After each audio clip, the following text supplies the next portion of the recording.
like the dry skin and looking like a lizard, and you know, and well, yeah, and you know, everything you're saying is like just popping in these other things. And cracks cracked underneaths, and you know. I remember when my port was first fitted, and you know they're lying on the table for like the X-ray machine, like kind of right. Yeah, and you're like that, and you've got this tent over you. Basically done it, and then I don't really know what happened, but something like popped and like blood just squirted. So I had to sit there for the whole thing to happen again with blood like dripping down off the machine, and obviously they're like, don't move, don't move, don't move, and I'm like, it's going in my eyes. They could have at least cleaned the machine. Oh, goodness. God. We are proud to introduce the incredible members of the Breast Cancer Sisters, Nikki, Ava and Silvana, to Elysium Grove. Welcome to episode 2 of Living with Cancer, hosted by Francesca, a space for support, strength and shared experiences. If you have a story you'd like to share, please get in touch with us. If you'd like to be part of our support group, we'd love to hear from you. Please contact Francesca at fran@elysiumgrove.co.uk. All right. Hi, everyone. I'm Francesca from Elysium Grove. Welcome back.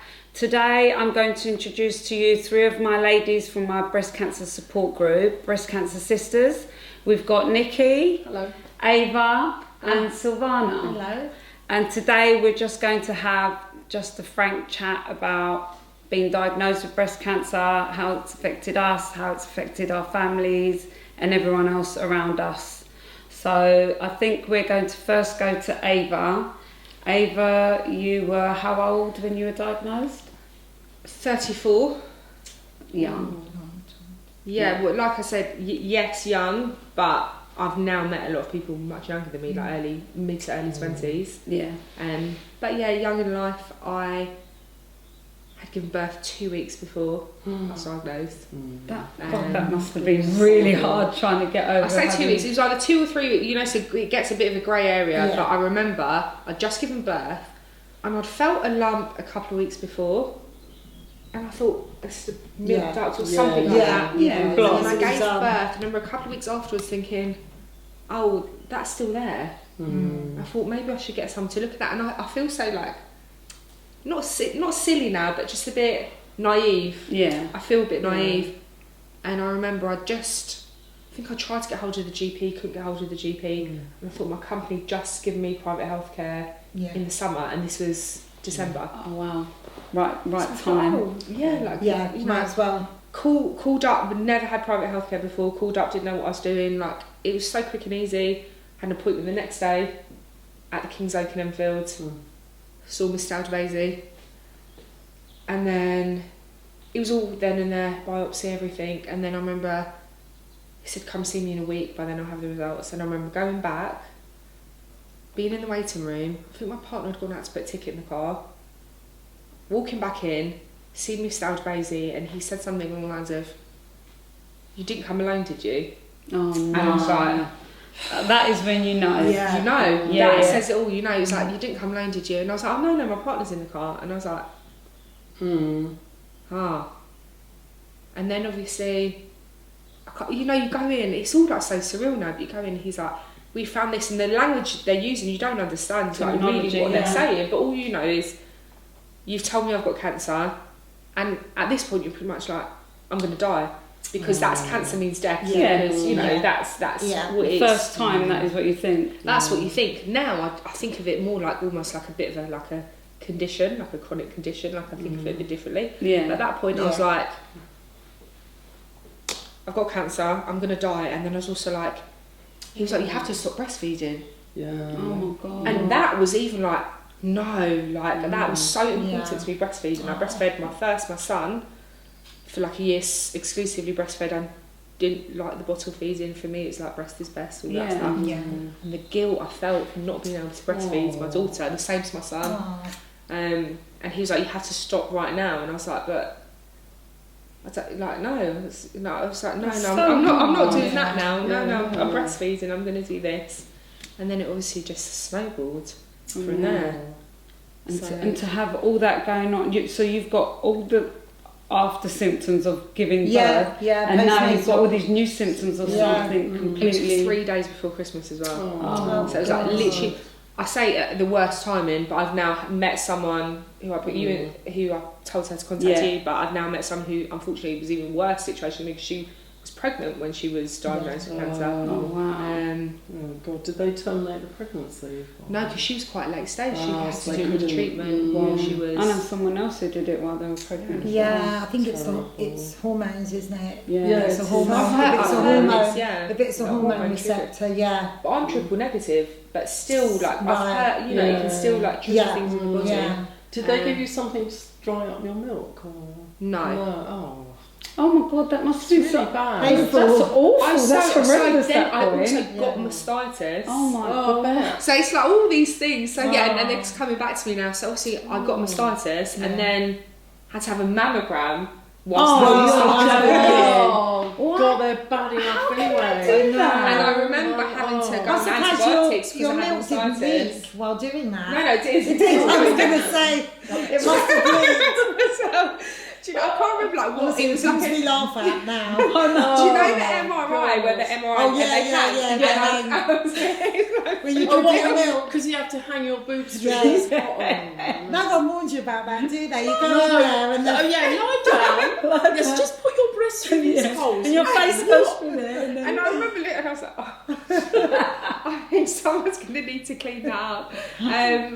But it's like, it was all very quick, like the diagnosis and everything. And obviously, as soon as I was diagnosed, it's Christmas and New Year, so not much happened. Yeah. What's going on? Yeah. And then I started treatment late January. So you know they search the whole body and everything, and there's all these questions. How do I know like how far it is and this and that? So it was grade 3, stage 3, triple negative. Oh, not good. I had 3 tumours in this side. I think the biggest was maybe just shy of 4 centimetres. But so That's that big. was end of the year. In March, earlier in the year, my GP flagged up something in the blood test. And she was like, she'd called me up, I remember, and it's so rare that GPs call me Yeah. nowadays. So I was like, she's like, we've done the blood test for whatever, I can't remember. She was like, there's an indicator in your blood, like I want you to see a specialist. And I was like, what is this about? She was like, it's a cancer indicator, cancer marker, CA153. yeah, that thing. That thing. So she sent me to, and I don't know why, but a gynecological oncologist at Barnet. And she looked at me and she said, "You're too young to have cancer. Like they shouldn't have sent you here." Oh, that's really bad. And she sent me away. Oh, my that's So negligent. obviously I'll never know, but I always think I had it then. Yeah, you must Had have they done. checked You properly, probably only Yeah. had one lump. it would have Yeah. flagged up. But then later that year I had Silly 3 woman. lumps, and then I found out I had the BRCA gene. So they obviously asked me about family history. Now when I was young, and I think I must have been maybe 17 or 18, maybe 19, my auntie had passed away from ovarian cancer.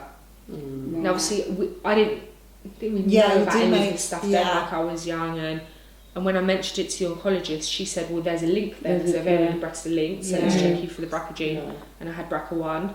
Okay. So that obviously changed my route slightly in terms of surgery. So I had Did you have chemo before the surgery? 6 months of chemo Yeah. To shrink the tumours. to shrink it, as well as immunotherapy at the same time. Then I had a little break before double mastectomy with the DIEP reconstruction. Oh wow. And it's obviously not, it's not great. Yeah. Would choose to do that, but in terms of like the surgeons and how it went and all of that, it all went Yeah. quite good. Well, straightforward. So I had the surgery at Wall Hospital. And everything like went well, as they would say. It was successful. Was it Mr. Garley? the surgeon? It was Mr. Aldabazi, Mr. Nika, and Mr. Mohasibi. Oh, Okay. he was my Yeah, so I think that was quite a good team. yeah, plastic surgeon. But I remember coming out feeling really snuggly for like days and cosy and being all comfortable. And I thought that was good at the time, and then afterwards they were like, no, like you should be feeling so. Like I was very sleepy all the time, and I thought like I was coming out of hibernation. They were like, no, you shouldn't feel like that. So obviously so I had to have 2 blood transfusions, Oh, wow. and so I stayed a little bit longer. Came out and they said, you've got an NED, no evidence of disease. The words you want to hear. Yeah. Amazing. And I was really like, are you sure? And they're like, yeah, absolutely. And I said, don't you want to scan me or do just a bit more chemo? No, you're all clear, you're fine. said, "Are you sure? Like, do you know?" And I really wanted to be put on those tablets, olaparib. Olaparib, yeah. Olaparib, right? Yeah. Yes, I always pronounce it wrong. And they were like, "No, we can't do. You don't fit the criteria. You're fine. Don't worry." So then I had, before surgery, I had 6 months of chemo and immunotherapy, and I was also meant to do 6 months of immunotherapy afterwards. So, recover from the surgery, pick up on the immunotherapy again, doing it. And I had one left to go. And I remember, like, I was lying up like this or something, and I was just like feeling, and I felt something. Like another lump. And I felt something, and it felt so small. It was like, I remember it like right there. I couldn't feel it when my arm was down at all. Like, I couldn't feel it. And this was at all. after the mastectomy, right? Yeah. It was too high up, wasn't it? It was literally, it was like right like in my armpit. Oh. And didn't they do? Yeah, I was going to say, did they do lymph clearance? nodes clearance? yeah, so they And they done, still didn't. like, is it like 1 to 5 was Yeah, removed? yeah. But apparently they can all, like, there's always still like some breast Something, tissue. yeah. I think a big mistake, and obviously I didn't know. You don't know what you don't know. I was having phone appointments with my oncologist because there was a habit of that being around. So you weren't being goodness. checked I wasn't being physically. seen always in person, and for me at the time I thought that's so convenient. I've got 2 very Yeah, young children. yeah. So organised childcare and go, like, it's really inconvenient. So, and I thought, you told me I'm all clear anyway. Went and saw Mr. Alderese, my breast surgeon, and I said, you know, I feel there's something, like, I could definitely feel something here. And he's like, I can feel it too. And I always feel with him, I always got a sense of like I could. They always say they never know, but you guys do this day in day out. You know. And I always felt that from his response, I knew that it was something to worry about. So you go through it all again. They do the biopsies, and there was a really lovely nurse up there. And I remember coming back from the biopsy like a week later, and they were like, "Yeah, it's cancer again. It's come back. We're going to make a plan, and we're going to do this. We've got to check the whole body again." And she was like, that was a tiny little thing. And when I saw Mr. Alderese, he was like, I don't know, it's like 3 centimetres. Oh my God. It's not so small then, is Yeah. it? But I remember after that I was making sure to like check myself really, really well. So then I felt it was time to change oncologists. Not because I won't say I thought she was wrong, because everyone I've spoken to since had said they would have done the same thing or followed like the same path. But all of a sudden then, I suppose the first time you're just full of fear and dread, and you can't process necessarily what's happening or think about it. You're just kind of, they're telling you do this, so you're doing this because this is what they're telling you, and you just follow it. You blindly follow it. But the second time you're a bit more like, well, wait a minute. I've done everything you've said, and it's come back, and I won't say it's gone wrong, but it had the result that I was promised or I thought I'd get. Yeah. So if I'm going to do this again, I want to find the best in the field, you know. So I did a bit of research, and I saw another oncologist at another hospital, and he told me to do chemo again, surgery, chemo, and radiotherapy. So where was the actual lump then this time round? In the armpit. So in your axilla, they call it the axilla. Is that what it is? So I had a full auxiliary clearance on this side. Yeah. Oh God. Yeah. And then he was like, chemo. So I had 1 round of chemo. Can you remember what you had? Oh gosh. I want to say carboplatin. Oh, that, yeah. But I did one and I was like, no way. I was like, I'm not doing that. I lost a week. Oh, I don't know what happened. I lost a week. I never felt that way before. I don't really know what it was or why it was different, and I thought, I'm not doing that again. Yeah. So then I got a second opinion from another oncologist, who is now still my oncologist, who was just like, no, like, I don't think we need to do that. And I'm going to say it wrong again.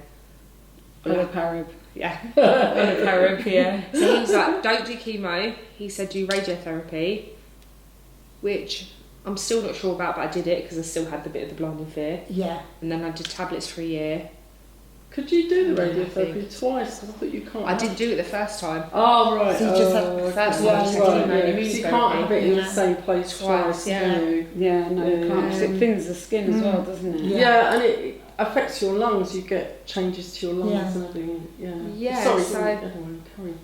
No, I think all this stuff, and at the time you were so like, but It's a lot, isn't it? It's And a you're lot a to new mum. take in. And you're a to new take mum, all that, yeah. just had a let's talk baby. about baby. baby brain, and then you've totally got that, and then you've got Got chemo this. brain as Yeah. well, and then Yeah. it's like. But then it's like you go through all this stuff, and so in the mix of all of this as well, they said I've got a tumour on my hip bone, but luckily it's not cancerous. Yeah. But so another indicator was, just a few days after giving birth, and not that it was that much earlier, but it could have been a bit earlier.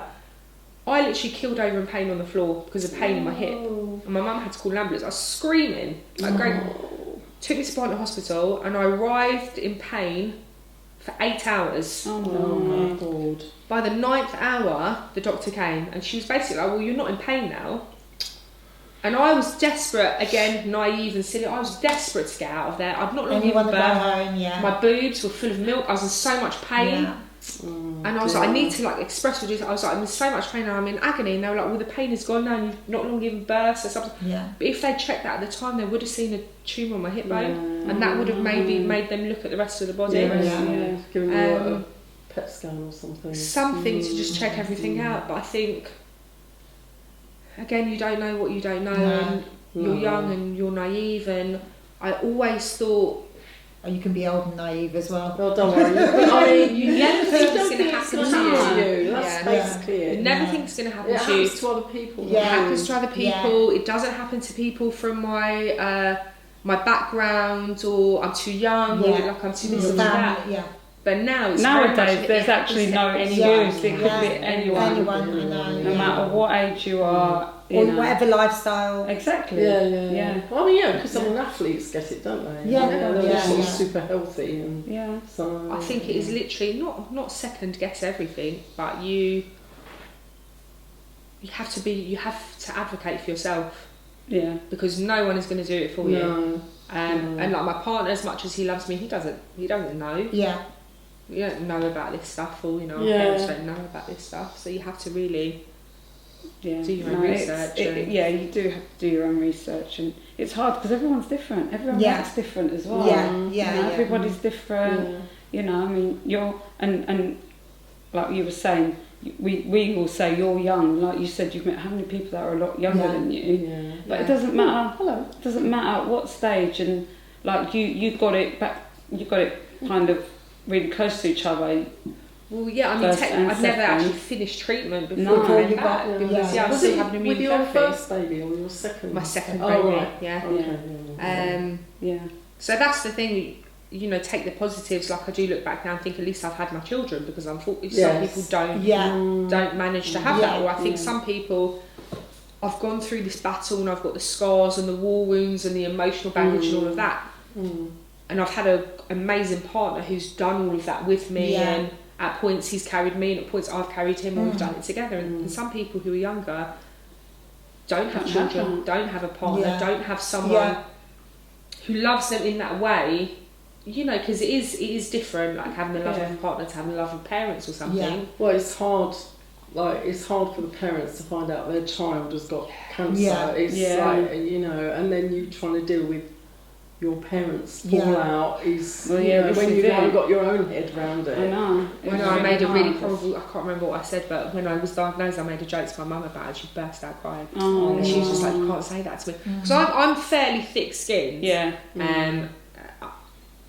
Obviously, there's times I've cried, but generally, I try and look on the brighter side of things. And I said this joke, and she was just like, "You cannot say that." Yeah. No.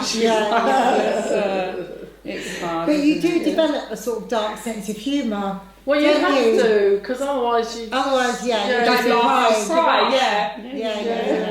Yeah. No, exactly. How about you, Silvana? How did you? So mine was very different. I had no symptoms, none whatsoever. I just moved house, and I was like going around saying I'm swapping my stilettos for Wellingtons, and So you moved somewhere a bit more so a bit afield. further out. I was loving my new place, and I hadn't even registered with the doctor yet. I think I registered, that was it, and then I got my letter, my routine mammogram, because I'm 57, so I had my routine one. I looked at the date and I was like, oh, I might be working that day. I don't know. We're talking about being naive. You know, it didn't even cross my mind because I used to check myself. Okay. Always check myself and couldn't find anything. And like I said, I had no symptoms. In fact, I felt my healthiest at that time.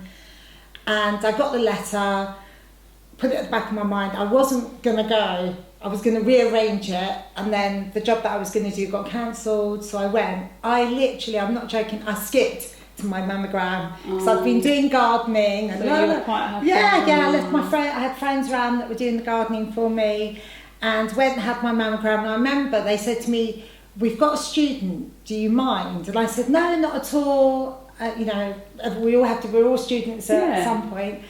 So I had my mammogram, left, didn't think anything of it, and then I got a letter.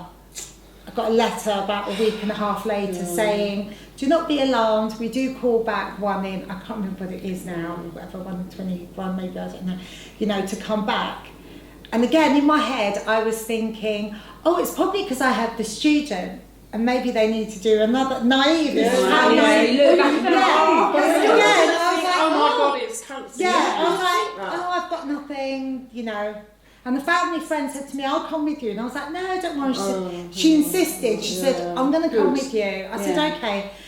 And so I registered with the GP by then. I thought, I better register.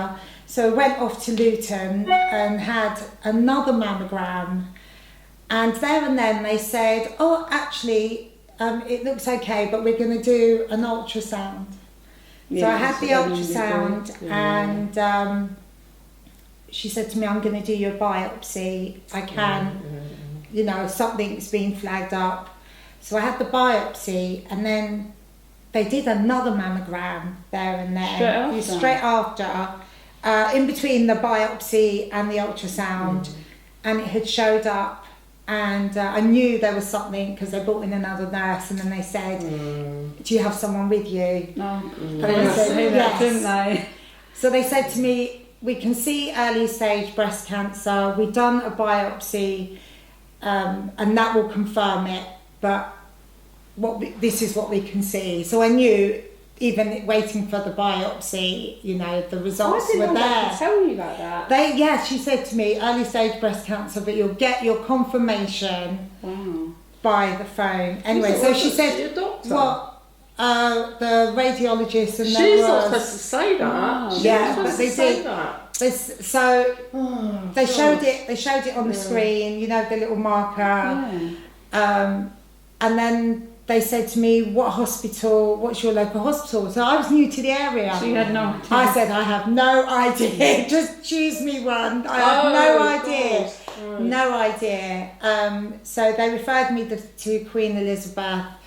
And I'm so pleased I did, because I'm one of the fortunate ones that had an absolute great consultant and great surgeon. So my diagnosis, so I got the phone call a week later to say we're confirming it is cancerous, and you've got a consultation. So off I went to meet my consultant. But even then, I don't think I took it so seriously.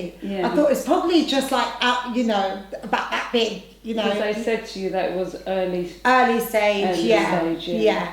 So I met my consultant. He was amazing, but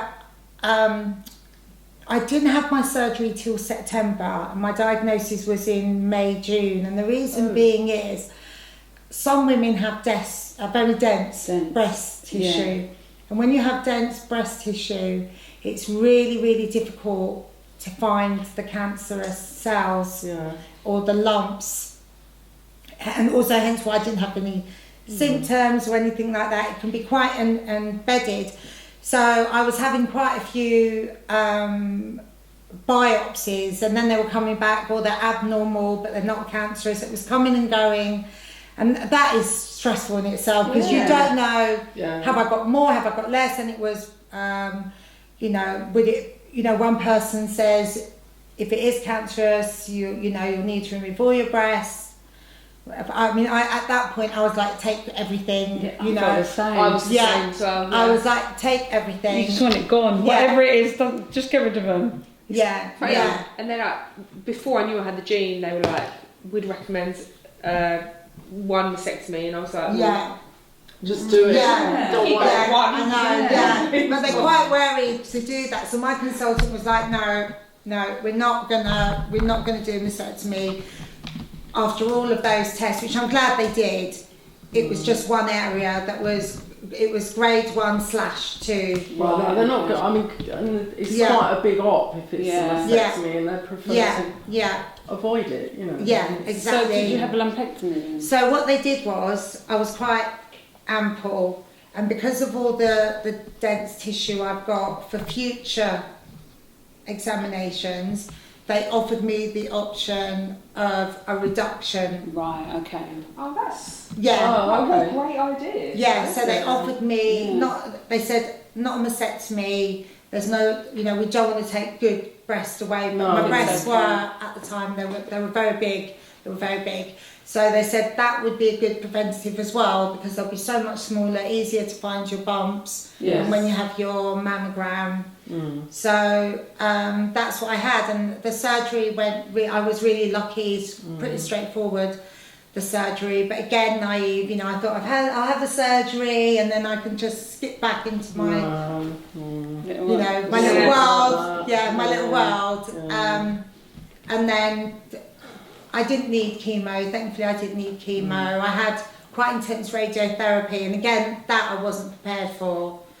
Like my boob was literally Every day, isn't it? For 3 weeks? Yeah, it was every day for 3 weeks. Only 3. Oh, mine was 5. Yeah, gosh, mine was. That's a lot. That's Isn't a it? lot. That's a lot. Mine was 3, and by the end, when you first go there, you're like, and then by the end of it, you're just like, So come on then. I think there we go. it's You more. more desensitised to it. Yeah. don't You do. But I think because nowadays your boob doesn't go. It doesn't get burnt like it did like 20 years ago. I think the machines and that are a lot more sophisticated. Yeah. So you don't end up with this black. Yeah, I was very red. Singed. I was not black, but I was red. Red. Yeah. I was red, and then it settled. It's like a different colour. And you I was. It's like it was sunburn. Yeah. It was Yeah. sunburn. And you mustn't use suntan lotion because it's got metal in it that stops the treatment. Yeah. And luckily, I remember I was at a conference, and they had. It was before the NHS didn't have. They still had like pharmaceutical companies at their conferences, and one of them had this aloe vera jelly. And it's just brilliant. Oh, it really helped. Oh God, Yeah, it helps so Really, much. isn't it? 'Cause it's like sunburn. Yeah, it is. And Yeah, so it's you like put it sunburn. on before and after, and Yeah. because they use it at the Royal Marsden. Yeah. So that was. Do they offer that to everyone at least though? That when they do have that. At the Royal Marsden they do. They don't in the other hospitals. I can't No, afford I it didn't. now. I had It's like, I had my. I can't afford anything. Can I? Yeah. Yeah. I had mine at Guy's. Mm. They didn't give me that. They gave me something. I can't remember what it was now. But I like blistered a little bit. Like it wasn't too bad. It was worse after, if that makes sense. Yeah, it does. A few weeks after, that's when it starts to get really hot. Really? And Yeah. red. Well, mine was hot the Yeah. first time around. My left Yeah. breast was hot for a whole year. Yeah. And it gradually Really? cooled Is that down. how long you had the effects for? Yeah, it was about a hot year? for a whole year. Yeah. And it was stiff for 10 years, and then it just went. They do Like the say other that. one. That it goes It tighter. goes stiff. Textures. But then it eventually, after 10 years, Yeah. it just drooped like the other one. You see, they might the one that had the cancer. They made it. They made the good one They pinned them smaller. up. They made the good one smaller Yeah, to because match. when you have Yeah. radiotherapy, that Does it one shrink? shrinks. Oh, Yeah. really? Yeah. So when you come out of surgery, one's a little bit bigger than the Yeah, other, yeah. and then it evens. It evens Yes. up after. Yeah, then it evens so up. Did you have your radio first time round then? Both times I had radiotherapy. Oh, because it was on different sides? No. So No, how I does that work then? I was going to say, Okay, sorry, so have you never finished? had it. Yeah, of course. All right, so oh god, like where do I start? So the first time it was Easter, and I found these 3 little pea-sized lumps in my left breast, and we were going to Cyprus the following day. So I said, I found these lumps, and I forgot, I said it in front of the girls, and there was 13 and 15, not good, what, you know. Anyway, I said, look, it's all right, if they're still there when we come back, I'll go to the doctor. They weren't there when I came back, or so I thought, and then I found a really big lump just after 9/11, right, so it's 2001, and went to the GP, and he just, Nikki, and he didn't say anything, so I have to refer you. I got the phone call the same day. That's when you know. Yeah. No, not me, no. And my husband wanted to come with me. I said, no, it's probably just mastitis, you know, don't worry. So off I went, and I had everything. I had a biopsy, mammogram, ultrasound scan, all on the same day. And then I went back on my own to get the results. You know, my husband wanted to come with me, and I said, no, it's probably just mastitis. Oh, so, you know, really foolish. Yeah. So I went in, and because this is North Mid, I remember my husband said, look, why don't we go private? I've got cover. I said, look, I'm already in the system now. Yeah. So might as well just, anyway. So North Mid, you know, it was in the basement then, the breast clinic. And there's this cloud of dread hanging over everybody, and all these women clutching onto their partners, and there was me. So I walked in, and I could tell from her eyes, the surgeon's eyes, that it was bad news. So she told me, and I said, all right. And then I started asking these questions, and then I just completely went to pieces. That's when it hit you. Yeah, and so the nurse took me out, and she said, do you want to phone your husband? Because I didn't want to drive home. No. Yeah. So I went to speak to him, just burst into tears. Oh gosh. So she took the phone. Anyway, he came, picked me up, took me home, and I said, look, I've got an interview for a job this afternoon. Is that what you were thinking about, Nikki? So, because I was a freelancer, you see.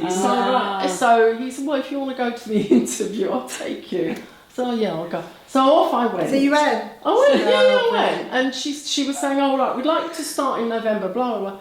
And then I said, I'm really sorry, I can't start in November. I said, because I've got to have major surgery. She said, oh, really? Because this was, I was going to be teaching nurses, right? And she was a nurse. Yeah. So why didn't you say so? You know, what are you having? I thought, oh, she said, for goodness sake, Nikki, well, you know, you didn't have to come today. I said, no, I wanted to come. Because I was trying to carry on as normal. Carry on like normal.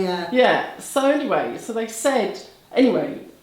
said to me was, going back to the doctors, the work was deferred till February. They said, right, you have the surgery, you're definitely going to have radiotherapy, you might have to have chemo, we don't know yet. So anyway, it was all a success. It was a lumpectomy and axillary clearance on the left. Back in those days, you were in hospital for like 7-8 days, my gosh. you know. And found out the day after. Oh yeah, you do, yeah. Anyway, when the results came, they said, oh, you fall into this group of women where 50, we can't tell which one you are, so we say that you should have the chemo, because sometimes 50% of women who don't have the chemo don't have a recurrence and 50% do, but we don't know which one you are till it's too late. Yeah. So I had what they call standard breast cancer. It was quite advanced by then, because it was like from Easter. So it was surgery, chemo, radiotherapy. So I had my first chemo 3 days before Christmas. Oh wow. So we did all that. Then the radiotherapy was just, it was. I felt, like you say, you just don't care in the end. You just go in there. Yeah. But they give you tattoos. Yes. Little markers. Little dots. Yeah. To mark it, because they used to do it with felt tip, but women used to wash it off. Yeah. Like, so don't wash it off. I'm like, like I'm not going to wash it off. Yeah, exactly. Washing 15 days. Yeah. Well, this was 5 weeks I had it. 5 weeks and 3 days of a different one, just on the lump. So we did that. We had, 5 years of tamoxifen and then anastrozole, so it was 5 years of like one big hot flush for the whole time. That was good. So they induced your menopause, yeah? Oh, I think I was probably going through the menopause menopause. at the same time. Yeah, that's you a know. bit like me So I was now. like hot all the Yeah, time, and same about thing. once a week Yeah. I would go to normal temperature. All the photos of me are bright red, shiny, you know. So that was that. I carried on working because I was a freelancer, so I carried on working all the way through. I used to get stared at in the street because people weren't so used to it then. Because you know, I had a bandana, I had no eyebrows, no eyelashes. And the no eyebrows is all the tell. Yeah. Bandana Yeah. could be anything but Yeah, the eyebrows Yeah. and the eyelashes. And they kept, you Yeah. know, I used to get stared at. All my nails were black, you know, all of that. Anyway, so that was that. That was all over. I thought, great, oh, that's it. I've survived that, you know. And then it was just before my mum died, and my left breast, which was the one that had the cancer, was itchy. So I went to the doctor, and she said, because I used to wear a fillet, you know, it's like a breast fillet. Chicken fillet. Yeah, Chicken chicken fillet. fillet. We Yeah. just call them. Because this one was smaller than it was Yeah, already from the smaller than lumpectomy. but it was smaller before the lumpectomy, Okay, so it was yeah. even smaller. Anyway, and she said, "Oh, you've just got thrush," and she gave me some Canesten, blah, blah. And to be fair to her, she did send me off for a mammogram just in case, and it came back clear. But clearly it wasn't clear. But anyway, yeah. So it went away. Then it came back, and I used the cream again. Then we had lockdown. Oh, And so I this didn't was- want to bother them, right, Oh. with this rash. Yes. So this carried on, and then in 2022 it was really bad. So I went to the doctor, and they sent me to the Whittington because they could see me more quickly than the North Mid. Don't go there. It's horrible. It's horrible. Oh. I had my second child there, and they were great. Oh, My well, first was maybe- at Barnet. My second was at Yeah, Barnet. I don't know, It's maybe great it's for me. different departments Yeah. probably. So I had an ultrasound. They didn't give me a gown. I had to undress in front of the doctor Oh, in the fine. ultrasound. And he just did both breasts and this underarm. He didn't do this one, right? And he said, "Oh, it's all clear, you don't have to worry." Just I thought- like that. And I thought, hang on, aren't you supposed to discuss this with the Yeah. multidisciplinary team? Anyway, so then I got COVID, so I was at home with COVID, and the phone rings. "Oh, hello, it's the Whittington here." And it was a mammographer, and she said, "Your mammogram's showing some changes, and we're not sure whether they're post-operative changes from the last time you know, when you had cancer, or there's something else going on. So can you come in tomorrow for a biopsy?" So I started crying, and she said, "What's wrong?" I said, "Oh, I've got COVID, I can't come here." No. So she said, "Oh, look, it's all right." She said, "If you test negative, come. If you don't bother to phone us because I'll know why." Anyway, long story short, went in, eventually got there, had the biopsy, didn't stop bleeding after that. Then went back, again I was on my own because you weren't allowed to take anybody Oh, with yeah, that's you. the worst. I had that. So, I went in, and this doctor, she was asking me all these questions. Have you got any children dependent on you? What cup size are you? What are you this? What are you that? And at the end of it, she said, "Oh, you've got breast cancer." So After all said, that.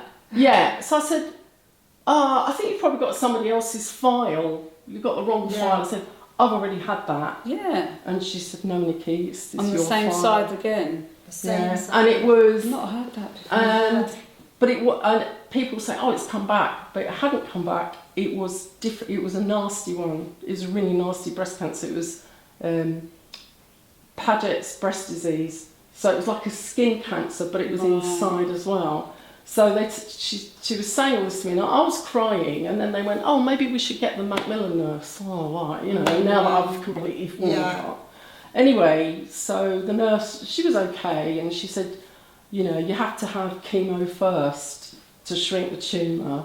You will have to have a mastectomy." Oh, and it all went on.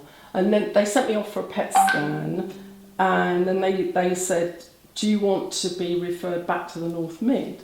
Well, yeah, because all my files are there, so back to the North Mid. So, which was brilliant. I mean, Northmead's got a bad name, I know, for some things, but their oncology is really very good. So I had to have chemo first. So I remember the nurse, she said to me, "Oh, you're going to have 4 weekly sessions." "Oh, that's good. I only have to have it for a month." "No. 4 weekly cycles." "No, I found out when I got there. Yeah, they're 4 weekly cycles, but each cycle is 3 weeks. So it was 12 weeks. So it was every week. And it was, it was carboplatin, paclitaxel, and something else, plus the, the first week, and then it was just paclitaxel, and every third week it was Herceptin as well. Right, so it's 3 different ones. I think that's what I had as well. Well, Herceptin's immunotherapy, isn't it? Right. So I had all that. I had the cold cap, but my hair still fell out a bit. I mean, I looked like a scarecrow in the end. Oh my God, I got to the point I could not eat a single thing. And they kept changing the antiemetics. And I said, look, I don't feel sick. Because you were feeling sick? I didn't feel sick. But every time something went near my lips, I felt sick. Yeah. And I lost 4 stone. Oh, wow. Right. It's like over 20 kilo. I did need to lose some of it. But that's a lot. But that's a lot, yeah. I think I'm the only person that gained weight during chemo. No, I gained weight the first time. Oh, did you? 20 odd years ago. And and in the end, I just finally, I said, clicked what it was. I said, do you know what it is?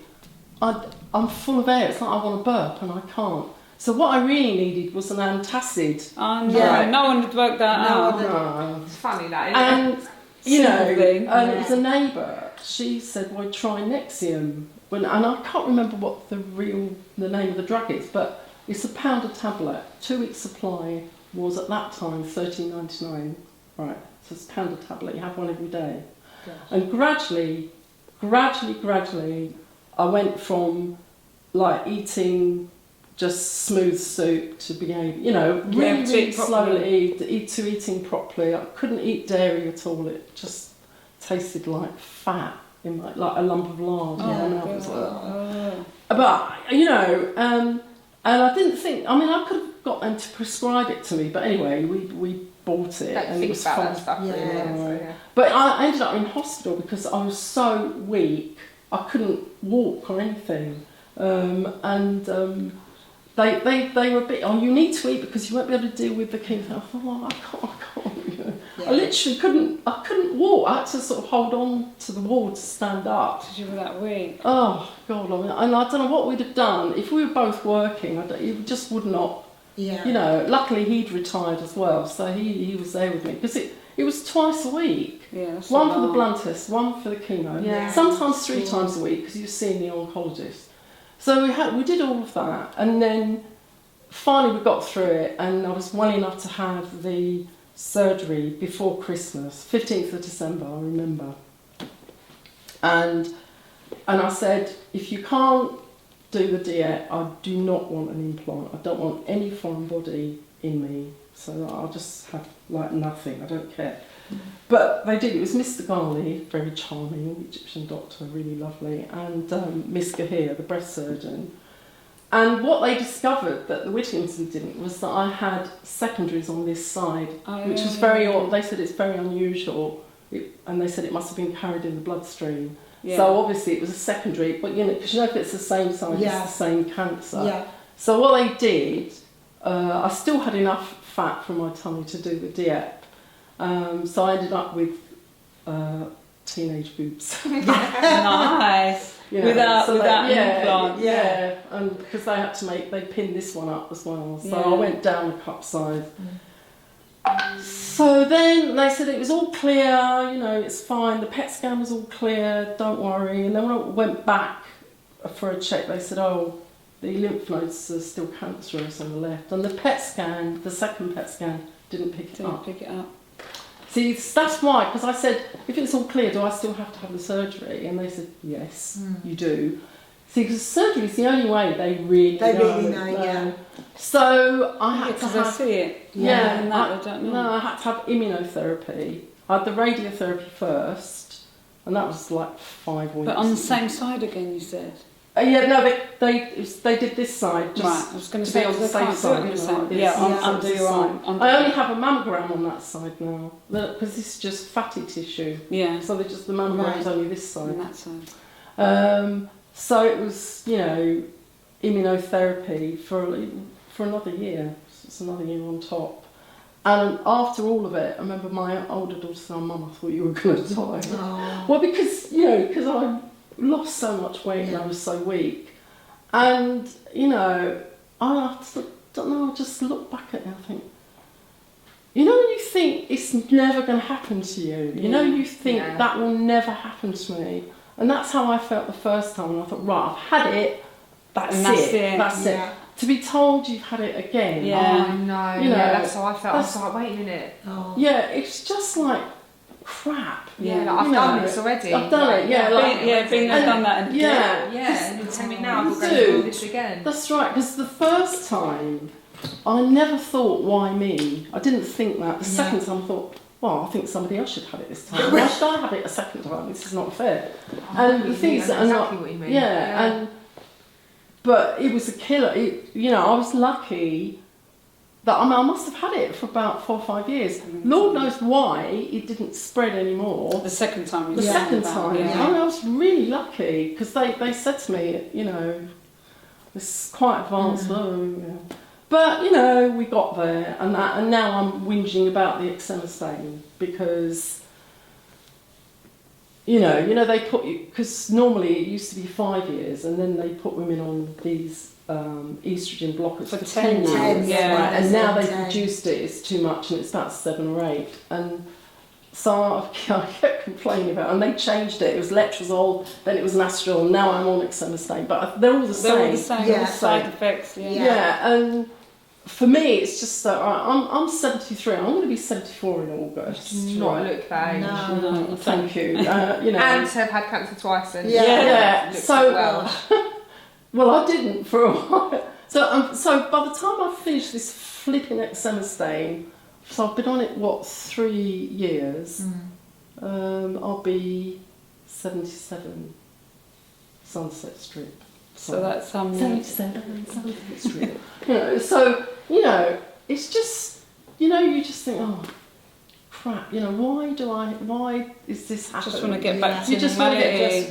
get, but the normal, you get back to a different normal. But it's a don't you? normal, isn't it? Yeah. It's different. It's not the same, is it? And I remember this friend of ours who had bladder cancer, and he said to me, we were like, your friends come for dinner and you chat and what have you, and he said, nobody really knows what it's like unless they've had cancer. No, exactly. I mean, your spouse will help you, but they still don't know what it's like. And you don't really. You don't unless you've actually You need had to it. be. That's why I'm bringing it back to why we're breast cancer sisters. Yeah. That's where it came from. Yeah. Because I was sitting there and I remember saying to John, I really need to be around people that are in my position. Because it doesn't end when your treatment, No, when it your doesn't. operation No, or it your doesn't. radio. And some of it, I was very naive in thinking that, I've had my surgery, I've had my radiotherapy, I'll just be taking a tablet once a day. No, but you it's would go not. back to the person you were before because that person now doesn't exist. No, it's Exactly. not. It It's a isn't. You think you're the different only one, but when you version. say that, So- and it's someone so else is good. going to say that as well. Yeah, it's so important to get that support. That's It is, that's why I and- was desperate for that, and I was so glad when it came about. When I thought about it, I wasn't sure if it was going to work, and literally one post that I put online, and I just started getting and the first meeting we had back, it's been nearly 4 years now. There was like 20 ladies that I'd never met before. And then you feel like you know each other. And then it's word of mouth. I mean, I heard from Mary. Yeah, exactly. And then, and people join, and like, there is some ladies on there that I haven't met, but it doesn't matter. No. Because us, we're speaking now because we're even though we're just names on the group, we all know each other now. It's so important. It really is. But it's like there's this perverse glamour to having had it as well. Like people, oh, you know, you survived it, and you think, well, you would have done the same. Yeah. Yeah, like I it's didn't have not- a choice. Yeah. No, it was like, do you want to Oh, but have you this? were This so- is how you get on Yeah, with how it. else are you gonna want but to it's deal all with this, oh, it? you were so brave. And I thought, but you would have been the same. you would You have know, been the it's same. like there's this perverse glamour. Yeah. You Yeah. had it, you know. And then you're in this club, this exclusive club that you actually don't... Exclusive club that I didn't want to be a don't member really know of. exactly. Exactly. You know, So- and Yeah. then you get... I remember I had somebody say, oh, does that mean you're going to pass away? And you think, well, excuse me. You know when people say like, "Oh, you've got breast cancer," and they're like, "Oh, that's a good cancer to have if you're going to have one." You're like, Yeah. No, Yeah. there No. isn't a good one. No. there's no There good isn't one. really It's saying to to you, you know, oh, I'm sorry, you know, what treatment are you going to have? Oh, that's good, so it's treatable. I know it's going to be horrible, but, you know, they don't. And like, instead of offering something practical, oh, you're going to pass away, like, excuse No. me. Yeah. I guess that's why it's so important, isn't it, to be so vocal Yeah. about Yeah. To actually breast talk cancer about and it. talk about what people need when they have got breast cancer. Yeah, exactly. And that it doesn't end when your treatment ends. No. No. It's ongoing. You have Yeah. that fear constantly. You do, I because think you try, yeah. That living with fear, and also that thing of you can never be the person you were before. You never see No. the world the same way again. No. The naivety, the innocence before of just, you know, my life, happy with my life, doing this, doing that, all this Yeah. little like cocoon you live in, Yeah. and then all of a sudden you're given this gift that you did not want. Yeah. It's not something you Poison wanted, chalice. but it's yours now, and you have to You deal have to with do it. it, yeah. And you've got to go through this treatment, and it's, you know, that like picking yourself, you literally like you put your life in someone else's hands. Yeah. You're at the will of their mercy of what they decide or what they're believing, Yeah. or you know, whatever year they went to medical school, kind of what they were taught is ingrained in their brains. So Yeah. they're going to go this way, whereas this surgeon would have gone that way, and you're just trying to like find your way through this. Yeah. And even at the end of that all, you've managed to get through, and then you managed to get through it again. Yeah. Yeah. And then you think you're just going to go back to work and No. back to being a Yeah. parent and back Yeah. to doing this and back to, and it's just nothing is the same. No, it's not the same. And everything you go through, you like, you know, you talk to people, someone comes into you and they have a go at you at work or something, you think you've got no idea No. No. Yeah. how lucky you are to be Yeah. moaning about Exactly. your problems. Yeah, exactly. It is, it's a trauma, isn't it? It is It's a trauma, to yeah. your body and your mind. Obviously, when I first found out I had it, one of the things is I'm not going to be around to see my kids grow up. Yeah. Yeah. And it was like this, the guilt of not being able to Yeah, breastfeed. yeah.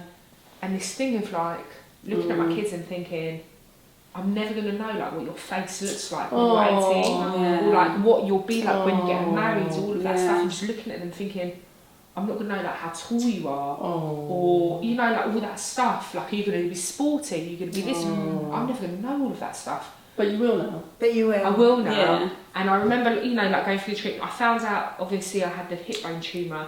So I found out I had the tumour, obviously, before. I didn't know whether it was cancerous or not at the time. So like, you can have a tumour and it might just be benign. It might be nothing. It could have been there your whole life. Like, we don't know. Yeah. So I remember when they told me, it's Dr. Yu, she called you, she's like, something like, there's a tumour in your hip bone. Phone appointment again for some stupid reason, but I remember driving exactly where I was going up between Cockfosters and Potter's Bar, and I managed to like keep it together when I was on the phone to him. And I got off the phone, I called Errol, and he did not know what I was saying, so I was just like, and he's like, what? He's like, pull the car over, I don't know what you're talking about. And I'm like, trying to get my words out. And then you go through it all again, you're like, oh my God, these feelings. It's and like Groundhog Day, isn't it? No, it's horrible. And then obviously you go, like I had, because I think I had an x-ray, and they did a PET scan because they wouldn't do like a bone biopsy because I was struggling out of it. They were like, no, it's not cancerous. And then they've checked it many times since, and it's been exactly the same. And That's good. just So like, it's just there. So It's there's your just friend. keeping an eye on it. Yeah, it's Yeah. your little friend that you don't really want. Yeah. Yeah. My breast clinic team are so good. You can just call them, you know, with any concerns. Yeah. yeah, it's who you get, isn't it? It's just It is, yeah. Like I said, I got lucky with the team that, you know, that you have. Yeah. that I have, yeah. Yeah, I mean, my key nurse, she was really good. Yeah. She was lovely. Yeah. But you know, they're just so overworked. This is the Yeah. problem, and there's not enough of them. They are overworked, but the ones that are the main ones that came in from breast cancer and out of the King's Oak, they're brilliant. Like Sarah and that, she's brilliant. She's so lovely. Like, that they're at the end of that phone call when they try as much as they can to support you. It's just the funding's not great. But they're there. Some of them really like fight for you though. Mr. Alderese, even though I saw him privately, I remember being in the hospital with him, and it was like 7:30 at night on a weekday. And they also have the chaperone, and he was like, she needs a blood test. And the chaperone was like, well, those like the blood test, they've gone home at 7 o'clock, and he's like, listen, she's young, she's got cancer, we're in hospital, find someone to draw her blood. You need to deal with it. And that's what you need, someone who's going to fight for you, and someone who's going to piss everyone off for you, so you don't have to, because you're already dealing with this really difficult thing. But you should have been able to take the blood, the doctor. No, doctor. No, you should be able to. They should be able to, but I think none of them are really good at it. Well, they're out of practice. Yeah. I mean, there's it's not a standard thing. There's a guy at North Middlesex called Derek, and he's a phlebotomist, and he's in the chemo pod. So when you go for your blood test, you don't have to queue up your blood to go in the chemo pod. Yeah. And this guy, he can get blood out of it nearly anybody. Oh my and God. the doctors go to see him to get to get tips on how to take blood from somebody without turning them black and blue. It's funny that I get I'll say it's a 50-50. Some of them are just really good and they can just do it. And some of them, they're like, oh, you've got difficult veins, and I'm like, not really. I think it's a you problem. Yeah. The thing though, that when you've had chemo, they collapse. Veins, because I remember being sent to Highgate Private Hospital to have, I can't remember which scan it was now, because the scan at North Mid was broken, the scanner, and he couldn't get a vein. He needed to put a vein, and he couldn't find it. And after that, I had a port put in. Yeah, because it was just so much easier. So ugly. Yeah, but they don't want to take them out afterwards. No, they didn't want to take mine out. They was just let's leave it in just in case. And actually, as it turns out, the first time I threw it out was the right thing to keep it in. Oh God. Yeah, because it would have helped because you wouldn't have to do it again. Yeah, that's what happened with me. Because he said the plastic surgery, what's that? So it's my port. So nobody seems to want to take it out. I thought, we'll do it when you're under. Yeah. Because I was in the theatre for 8 hours. Oh, wow. God, that's and because he took it out, and then the news came that I had to have more treatment. So I had to put it the other side though. Oh no. So anyway. Oh, that's been a good chat, ladies. We've got to wrap it up for now. Yeah, I was been all night. We haven't talked forever afterwards. I know. We'll have to do scratch the surface. Another part 2, Part 2 to this, definitely. And it's all the thing, the dry skin and looking like a lizard, and and everything you're saying, it's like just popping in these other things. And this happens and that happens. Cracked underneaths, and I remember when my port was first fitted, and they're lying on the table for the X-ray machine, kind of right. Yeah, and you're like that, and you've got this tent over you. He basically done it, and then I don't really know what happened, but something popped and blood just squirted. So I had to sit there for the whole thing to happen again with blood dripping down off the machine, and obviously they're like, don't move, don't move, that's what I move. And I'm like, it's going in my eyes. They could have at least cleaned the machine. Oh, for goodness God. sake. They're like, don't move, so I'm I'm too scared to even move, stay with him. Oh my God. But your hair, you managed it. Hair grows back, skin repairs very slowly. And good for you for starting up the group. Yeah. It's so important. Thanks for being part of it, girls. No, thank you. Really important. It's great. I'm glad it's doing what I wanted it to do. So it's good. It's good to talk. That's what we want to say. It's good to talk. It's good to talk. Yeah. Thank you. Thank you. Oh God. I didn't realise the time. No, I've got one. I'm sure I'll put the food in the oven.